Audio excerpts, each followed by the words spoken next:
मुस्लिम महिलाओं के तलाक के मामले में एक महत्वपूर्ण सुनवाई आज सुप्रीम कोर्ट में हुई है और इस मामले में जो पिटिशनर के वकील है वो एडवोकेट अश्विनी उपाध्याय जी हमारे साथ में है। अश्विनी जी क्या बताएंगे, इस मामले का क्या महत्व है, आगे चल के क्या अपेक्षा रखते हैं?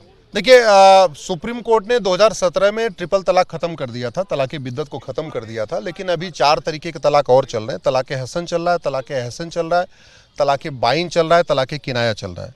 और ये चारों तलाक भी एक तरफा होते हैं, मनमानी होते हैं, व्हाट्सएप पे दिए जाते हैं, ईमेल पे दिए जाते हैं, एसएमएस करके दिए जाते हैं, रजिस्ट्री के जरिए दिए जाते हैं, कुरियर के जरिए दिए जाते हैं। और एक केस में तो ऐसा भी आया कि जो तलाक दिया वो हस्बैंड ने दिया नहीं, उसके वकील ने भी दे दिया। तो ये सिचुएशन है। हमने इसीलिए आज माननीय सुप्रीम कोर्ट से मांग किया है कि आप लार्जर इशू को डिसाइड करिए। भारत में सभी बहन बेटियों को समान अधिकार मिलना चाहिए, एक बराबर सम्मान मिलना चाहिए, उनके फैमिली राइट एक समान होने चाहिए, सभी बहन बेटियों को गुजारा भत्ता मिलना चाहिए, ग्राउंड्स ऑफ डिवोर्स भी सबका एक समान होना चाहिए, प्रोसीजर ऑफ डिवोर्स भी सबके लिए एक समान होना चाहिए। ये जो अलग अलग चल रहा है ये बंद होना चाहिए।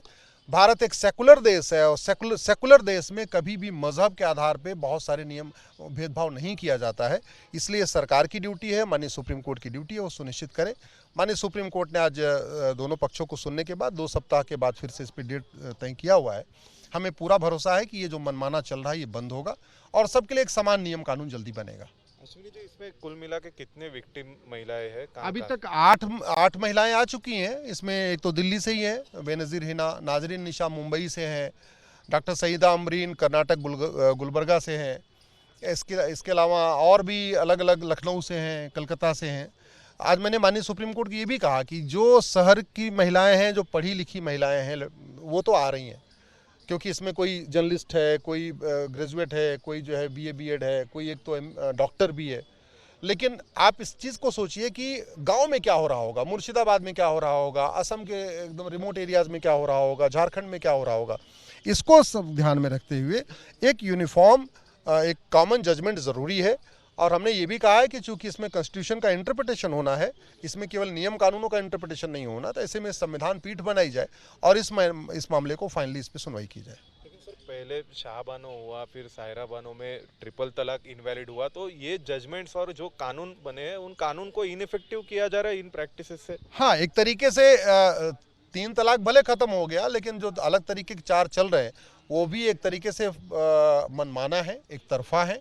उसमें भी जो पत्नी होती है उससे कोई राय नहीं ली जाती, उससे कोई पूछा नहीं जाता, उसके रहने की कोई व्यवस्था नहीं देखी जाती, वो कहाँ जाएगी, बच्चे को लेकर बच्चा है तो बच्चा कैसे रहेगा, कहाँ पढ़ेगा, कुछ भी नहीं देखा जाता।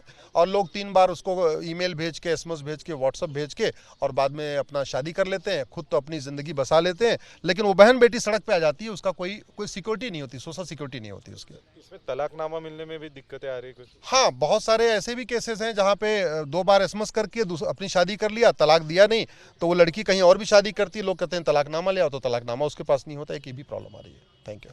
आपल्या सोबत होते, अपने साथ में थे एडवोकेट अश्विनी उपाध्याय, जिन्होंने मुस्लिम महिलाओं के तलाक के मामले में जो सुनवाई हुई उसको लेकर अपने विचार रखे हैं।